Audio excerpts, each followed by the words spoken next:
Hey guys, welcome back to another video. So today is the first snowstorm of the season here in Minnesota in Richfield.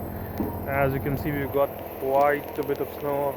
The forecast predicted that we would get about 4 to 6 inches, and that's what it seems like, about 6 inches of snow.